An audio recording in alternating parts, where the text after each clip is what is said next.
Good evening, ladies and gentlemen. Welcome to the Wall of Power Radio Hour. This is your host, Paul Metza. With this week in Minneapolis and across the country, we're seeing civil unrest and hopefully the beginnings of social change. I reached out to a man who I've yet to meet in person, but I've been following him and in the work he's been doing about social change and in the community for years. Monte Bute is an associate professor of sociology at Metropolitan State University in St. Paul, Minnesota. He is also a writer, and the professor has been prolific over the years, publishing over 80 articles in scholarly publications and the popular press. He got started becoming politically active in the anti-war movement at the University of Minnesota in the late 1960s, spent some time in Berkeley in the Haight Ashbury district of San Francisco. He knows a lot about what's going on. He knows about protest. He knows about social change. And it's been a life's work for him. So I am very happy to introduce tonight Mr. Monte Bute. Monte, how are you? I'm good. It's good to get acquainted and be on a Legends show. Well, I've been hearing your name for years, Monte. And what's fun when you go back, kind of the beauty of Facebook, and you can see what somebody looked like 50 or 40 years ago and see what they look like today. But you had a white man's afro that was about, it looked to be about 3 feet tall with your wire-rimmed glasses back when you were causing trouble at the UofMN with the anti-war protests. And now you are a genteel professor still working at the age of 75. And we've had so much going on in Minneapolis in particular, but around the country with social unrest. And I thought there would be no one better, Monte, than you to talk about this. So thanks so much for taking time tonight. I'm glad to be on and can help out. Monte, tell us a little bit about your background. You grew up in a Mennonite family, and then when I was doing a little research last night and this morning, you also spent a little time within the walls of Red Wing, the juvenile detention center in Red Wing, Minnesota, and then ended up at the University of Minnesota. So just give us a little bit of background, your beginnings. I was born into a Mennonite colony, and if people don't know what Mennonites are, they're sort of the kissing cousins of the Amish. Okay. But they're too tight-assed to do much kissing. Right. So I managed to get the hell out of there, but when I got out of there, where I landed, you know that Bob Dylan song that's little known, Behind the Walls of Red Wing? I know it well, actually. Landed there, did a couple terms there, finally got out at 18, purely by chance, because I had nothing else going on with my life, and tuition was $5 a credit hour. Wow. I stumbled into a junior college, Austin State Junior College, and it all went crazy from there. I understand, young folks these days don't know what a junior college is. I went to Mesabi State Junior College in my hometown of Virginia, Minnesota, that I used to refer to, Monte, as high school with ashtrays. Perfect. So after your time at Austin Junior College, how did you end up in the Twin Cities? Well, I knew that after I was paroled that it was only a matter of time before the good folks of Jackson, Minnesota would arrange for a scholarship for me to the Stillwater State Penitentiary. So I got my ass out of town in a 1949 Plymouth and headed for the Twin Cities. Couldn't find work because they told me always at the prison that their advice was always tell the employer the truth. Bullshit. Don't ever tell the employer the truth. I struggled looking for a job for a couple of months. Finally got a job with you won't believe this, but I was in charge of an international operation for Pillsbury. Well, the operation was in their basement, was in charge internationally of notepads. Okay. Every day I cranked down some pieces of paper, put cardboard between every 500 sheets, and then painted the backs with glue. I was in charge of Pillsbury's notebooks. Now, the only real benefit of this job was the paint they used got you higher than hell. And I worked there for a while, was a hopeless drunk, and how the world has changed. I woke up one morning, 18 years old, on Franklin and 3rd Avenue on the stairs of an apartment building. Passed out there, didn't remember a thing. Somebody said, "Son, you probably should go down to 2218, the AA house, and get some help." And I walked in and I said, "I'm here for some help." And this is 1963. Two old codgers at the desk looked at me and laughed their ass off. They said, "Why don't you come back in about 30 years?" when you really have a problem. Yeah, and that was sort of the attitude of AA in those days. Okay. You didn't really have a problem until you were elderly. Right, right. But when I was at Pillsbury, some attorney, I don't know why, but he said to me one day, he said, "Monte, you're really not as stupid as you appear to be." He said, "Have you ever thought about going to college?" Well, I gave that some thought, and I was getting tired of my brain being racked by glue. Called up my dad, and now while I was in prison, my family moved 90 miles away. But I found them. And I asked my dad, could I come home and earn some money? And my dad said, "No way, no way, no way." Well, I promised everything he asked, and I ended up in Albert Lea, Minnesota. And there was only one job available in town. And that job was at the Land O'Lakes turkey factory. Okay. And my job was to take the turkeys out live out of their cages and hang them up by their feet going in on the conveyor belt. Ooh, that sounds brutal. It was. And, you know, I'm 18. I've been locked up for 2 years. I'm horny as hell. Every day at lunch, I rush up to the cafeteria and want to meet some young women. Nobody will even sit with me. Well, it's because from head to foot, I'm full of turkey. My glasses are taped together with white tape because flying wings have broken them. Right. But I stuck it out, got enough money, got a room for $7 a week, paid my tuition, and off I went to college. So from there, I eventually stumbled up to the U, and my life fell apart a little bit. And so I took a break, and purely by chance, I ended up as a daily newspaper reporter in Austin, Minnesota. Well, I was also sort of falling in with a bad crowd at that time, and I brought the first LSD into Austin in 1967. When it was legal, though, correct? And rented a big old house and let runaways, derelicts, ex-cons, everybody stay there. But, Monty, let me just ask you, but wasn't LSD still legal then, or had it just become illegal?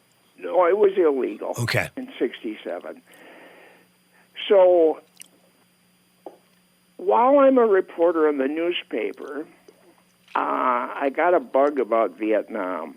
And I organized, I think, the first anti-war march in Greater Minnesota in 1967. Well, this accumulation of stuff kind of hit the fan. So I got word that there was going to be a bust at my house, and I got out of town just before state and local police raided the place. I got in the back. 2 weeks later, I got in a Volkswagen van driven by a meth freak and headed for the Haight Ashbury. Let's stop right there because we're coming up to the break. Okay. I can't wait to hear what happens when you end up in the Haight. We've got Monte Bute, a social activist and professor at Metropolitan State University, on for the whole show tonight. We're going to hear a little music, and we'll be back with 3 more segments with Professor Bute.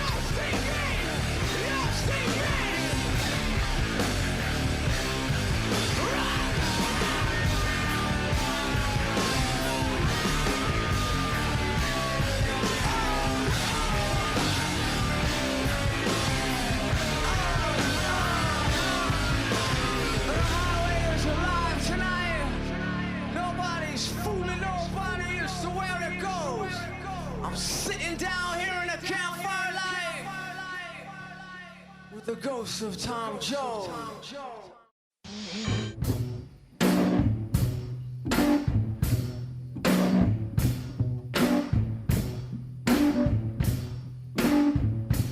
Welcome back to the Wall of Power Radio Hour. This is your host, Paul Metza. My guest for the whole show tonight, Professor Monte Bute, knows a little bit about anti-war protest, social change. We're ending the first segment with Monte. Just gotten ready to go from Minneapolis to Haight Ashbury in San Francisco. So, Monte, tell us your first day in Haight Ashbury in San Francisco. What was that like? It was rather mind-boggling. It's 1967. I'm wandering the streets, and I'm seeing people like Allen Ginsberg and his lover, Peter Orlovsky. I'm seeing the Grateful Dead wandering around, the Steve Miller Band. It was just amazing. Within a month, I met Owsley, the famous acid maker. Wow. And was making regular trips for supplies to his house in Berkeley. Wow. But it was quite a time. But I, unfortunately, had no sense of limits. You remember Maurice, the big, tall African-American flute player? Oh, yeah. Maurice J. Cox, very good friend of mine from Willie and the Bees. Well, I would see him wandering on the streets. We'd go and get in. I didn't know him that well, but I and other people, besides taking psychedelics, we would get on meth runs for 6-7 days. Wow. And we were pretty stretched out. But we were over and headed to Berkeley quite often. And there was, after the Paris riots that almost brought de Gaulle down, there was a huge celebration of 10,000 people in Berkeley. And the next week, the Berkeley Barb, which was the most famous of all the left-wing newspapers in America, had a front-page portrait in a circle of 5 famous people, well, 4 famous people, Eldridge Cleaver, Mario Savio, etc. One of the 5 is an anonymous hippie using a curb on Telegraph Avenue as a pillow, and people were dropping popcorn in his mouth. That was me. Now, Owsley had given me some patches, and he said, now, don't take more than a half of one of these at a time. Mm-hmm. It is dynamite. Well, I, fool that I was, took two. That Whoops. trip lasted for 48 hours and got me on the cover of the Berkeley Bar. Wow. But it was also the time that was the transition. What had been peace and love and this daydream of utopia suddenly started changing into a world of drug ripoffs, murders, evil everywhere. I still remember seeing Charles Manson, Wow. not knowing who he was, and a bunch of young girls tripping up and down on the Haight. But it got real ugly real fast. But it all went to hell. The free clinic, they took me in there, and I had taken what I thought was 2 tablets of mescaline. And Dr. Smith said, I examined this, and it was actually a horse tranquilizer sprinkled with strychnine. And I went into a psychotic journey to hell for the next couple years. Wow, incredible. In and out of locked wards, never could quite regain my sanity during that period.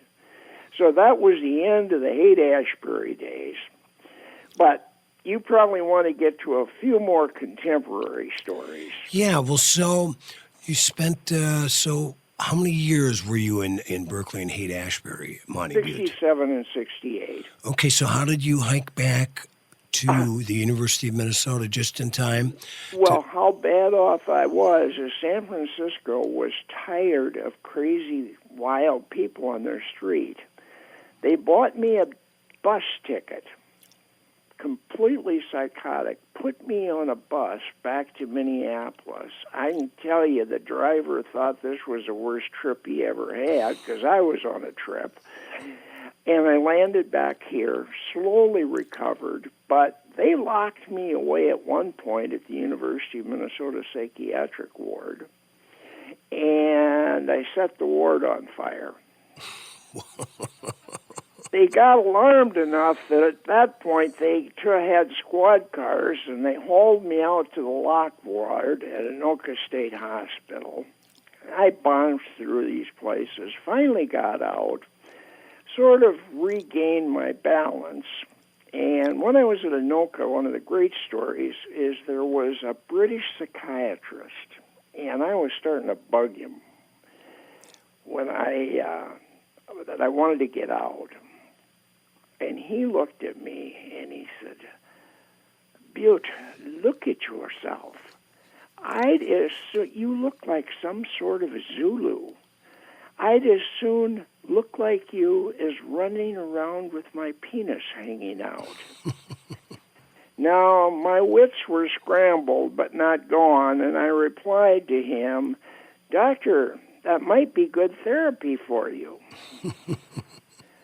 Within 2 days, my brother helped me escape, and we spent the summer roaming the interior of British Columbia in a Volkswagen van and a stolen credit card.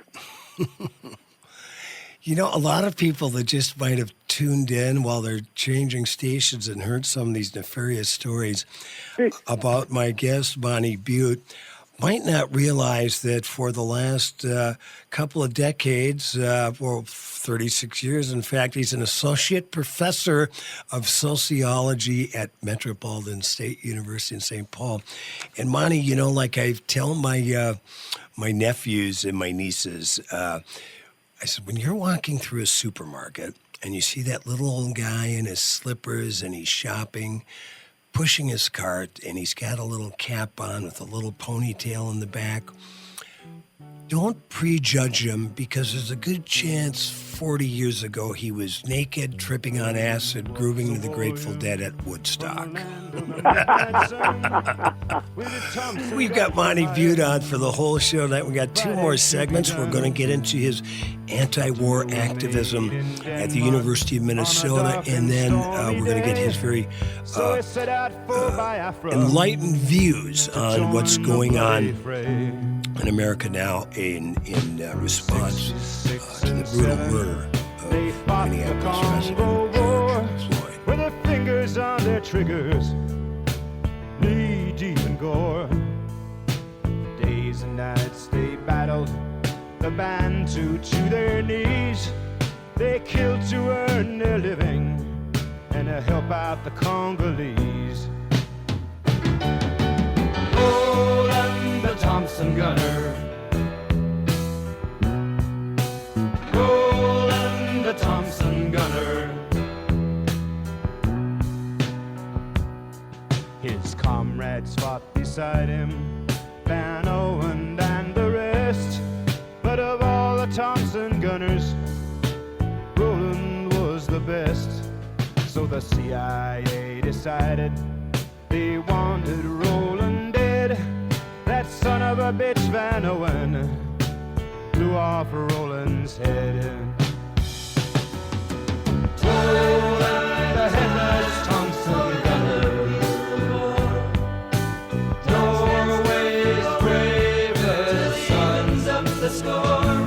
They can still see his headless body stalking through the night. Size with your pen and keep your eyes wide, that change won't come again. Don't speak too soon for the wheels still spin, and there's no telling who that is naming. For the loser now will be later to win, for the times they are a-changing. Welcome back to the third set of the Wall of Power Radio Hour. This is your host, Paul Metza. My most fabulous guest all night tonight is Professor Monte Bute, who teaches at the Metropolitan State University, but had quite a incredible childhood and upbringing until he saw the light of day with political righteousness, but a bit of a rebel in his time. Bless you, Monte Bute, for that. So you are now back from British Columbia with your brother, and you're back at the University of Minnesota. So how did you become politically awakened at that time? Well, I had been since that 67 March, but I became much more active. And where it really got weird was 1972. Nixon had mined the Haiphong Harbor, and the University of Minnesota had protests, but it was never the magnitude of Madison and Berkeley and other places. Well, 1972 changed. That coincided on the West Bank. There was a massive redevelopment, what is now the Riverside Towers over there. Mm-hmm. There was a protest. They had brought in George Romney, Little Mitzter's daddy. He was the Secretary of Housing and Development for Nixon. He was there to dedicate Cedar Square West. Well, we had thousands of people in the streets. We crashed down the gates. They had to, with armed guards, push Romney into a car and fled him out of there. And the Cedar Riverside for 5 hours was open riot. Tear gas everywhere, students running like crazy. That night, we hit the national scene. Walter Cronkite and CBS News had footage of this. Well, I was sort of an anonymous, just a soldier in the crowd. But what I had a skill at was, it was as if I had trained my whole life. I had this huge afro, which was natural, and which to this day I show to my African American students, and they're envious that they can't grow one like that. But I had wire rimmed glasses, and I had a gift for gab, and I got a megaphone, and I became sort of an ad hoc field commander. The next day, this all moved to the East Bank, and somebody leaked to me that the Minneapolis Tactical Squad was hidden away in Kohler's garage in Dinkytown. Well, I figured we better bring them out. So we marched over to Dinkytown and began trashing the local ROTC recruiting office, breaking the windows, and nothing yet. Well, then I and Dean Zimmerman and some other people directed half the crowd down to the ROTC armory. There were iron fences around that embedded in 2 feet of steel. People literally ripped those out, and that set it off. Here comes the Minneapolis Police Department under the direction of Mayor Charles Stenvig, a right-wing thug, and they began beating the shit out of people. From there, the rest of the day, we moved people around, and it was sort of like some of the stuff you're seeing on the streets today. They'd come to get us, and we'd divert half the people off to another site, and it just kept going. By late afternoon, they had already brought in all the officers from the 7 counties, and were beginning to lose control. And they finally lost it, and they took up helicopters and began tear gassing all of the university and all of Dinkytown with tear gas canisters. They were hitting daycare centers. They were hitting businesses. It was just insane. Well, we continued to move about, and the next thing I know, they call in the National Guard, 800 troops. We kept going. We finally settled down, but on Washington Avenue, we erected gigantic barricades and fires. And we kept those going for 2.5 days. They finally begged us, they brought in Senator Gene McCarthy to beg us to give up the streets. It finally came to a head, and they were massed to clear the streets. And a wise police lieutenant threw up his hands and he said, "This is not worth getting anyone killed over." And he withdrew the troops. It was probably the smartest move he made, because it sort of took the air out of the balloon. By not confronting us, ironically, we sort of dissipated, and we gave up the barricades over the next couple of days and opened the streets again. But that's really how I got my start. A couple days after this ends, people are calling me that there are federal agents going to addresses where I had previously lived, hunting for me. They initially arrested me and were considering inciting to riot charges.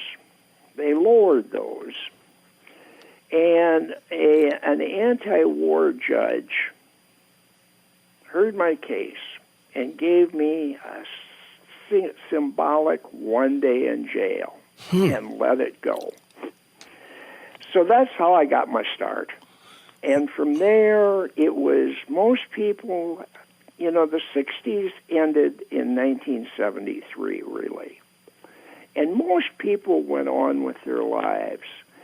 But some of us dedicated our life to social change and social activism. And all through the 70s, I tried to keep that spark alive. And I was involved with the Tenants Union, MPERG, one organization after another to keep the spirit of making meaningful structural change alive. So there were a number of organizations, but it was from then on I had found my life calling. And I ran something called the Jobs Now Coalition. It was a coalition of 40 labor, religious, and human service organizations. And over 5 years,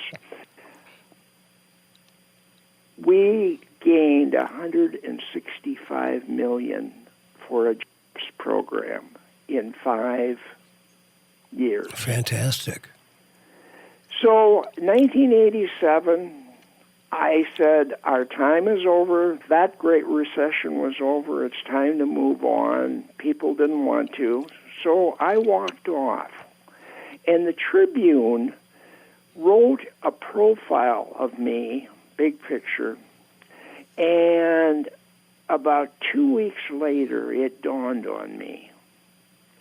That story was everything that at 22 I wished would be in my obituary when I died. And it became a symbolic transition. I was 42. I didn't have I had never finished college, and I decided I was going to become a college professor. And my life has never been anything but catch me if you can. I ended up teaching for 7 years at Metro State as a professor before they caught me and realized I didn't have a BA. You're like one of those guys that cruise through hospitals pretending they're doctors and get away with it for however long they can, doing whatever they're doing. But that's the academic version of that, right, Monte? Yeah, exactly. So you're hanging out in the teacher's lounge, and when I was reading some of your stuff, you went from smoking Camel Straights to smoking a pipe. So that was part of your disguise, right? Yeah. Brilliant. But I managed to pull it off, and every attempt they made to get rid of me failed. They fired me at one point, and hundreds of students demanded a meeting with the president of the university, and they were wise enough to bring along a Minneapolis Star-Tribune reporter. And one of the students said to the president, "You know, I'm all for credentials and that stuff, but I don't want it to get in the way of my education." We've got Monte Bute on. He's a professor at Metropolitan State University in St. Paul. This has been such a fascinating conversation. This is exactly, Monte, what I expected to hear when I knew I would finally track you down. We're going to have him on for one more segment. We're going to have him back again. I think we're just getting a glimpse of Monte's story. In the last segment, I want to ask Monte's views on what's exactly going on now with the civil unrest in response to the tragic murder of George Floyd. We'll be right back.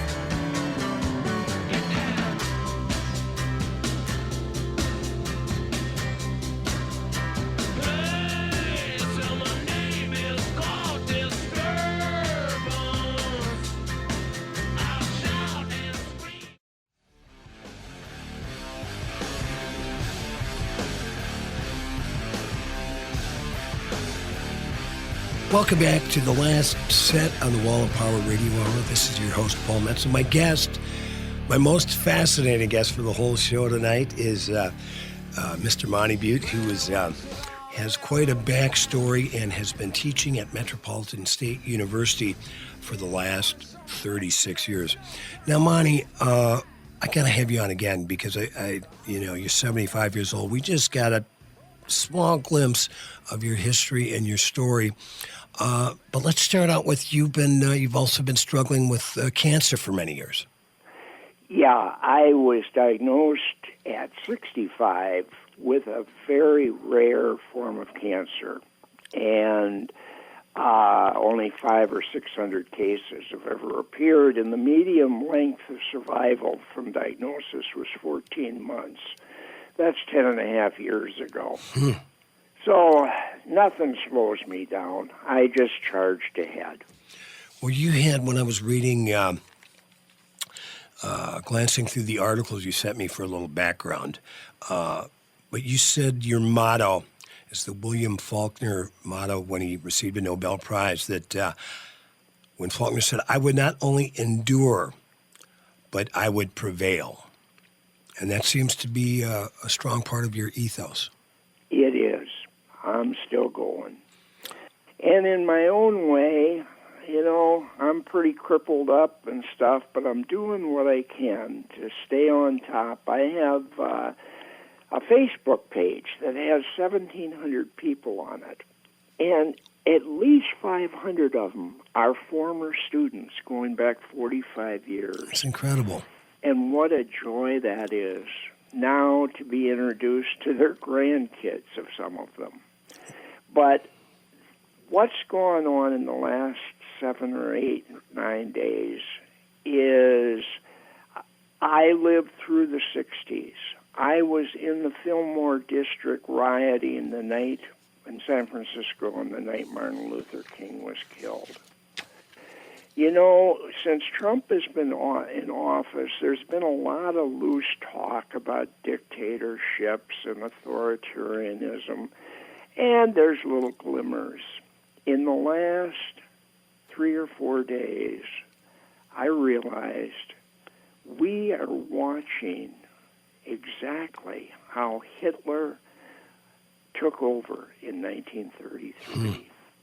This country has not had a threat like this since the Civil War. We need to put this in context in the magnitude of what is going on. Between the economic collapse, COVID-19, and now the voices of the unheard. And Martin Luther King said, riots are the voice of the unheard. And we're finally starting to be forced to listen. But Trump's move in the past few days to militarize this, to bring out federal troops, he has gone finally over the deep edge. He is clearing the streets in Washington, D.C. and marching to that church with the Attorney General, the head of the Joint Chiefs of Staff, the Secretary of Defense. This is a militarized move, and I've been a skeptic of thinking he was going to go over the deep edge. He has gone over the deep edge. We need to prepare for massive resistance in this country. You realize it took Hitler just 6 months to turn one of the finest democracies in Europe, the Weimar Republic, into Nazi Germany in just 6 months with stormtroopers and the military. Our cities are crawling with white supremacists. And now it's come out that these white supremacists have disguised themselves as the left-wing Antifa. And they have been operating behind the scenes. They're driving around in cars without plates. They're stealing cars. They're being found with Molotov cocktails. People are trying, the Boogaloo Boys are trying to start a race war in America. So I think people really better wake up. This is, as Malcolm X said, the chickens coming home to roost. And if Trump were elected to a second term, we will no longer be a democracy. In fact, we may not be a democracy by November 3rd. Wow, those are chilling words, Monte Bute, and everything you just said, and then couple it with the bad guys now have the technology in their pocket on a cell phone that has the same power that put a man on the moon in 1968, and all of those nefarious networking capabilities. I wish, I really appreciate your insight and your honesty, Monte. I think what I do in my work as a musician kind of resonates with your Faulkner quote, is I do find beauty in the struggle, and we are in the middle of a major struggle, probably one of the biggest struggles that this country has seen in over 200 years. Monte Bute, on the upside, it's really been a pleasure to get to know you.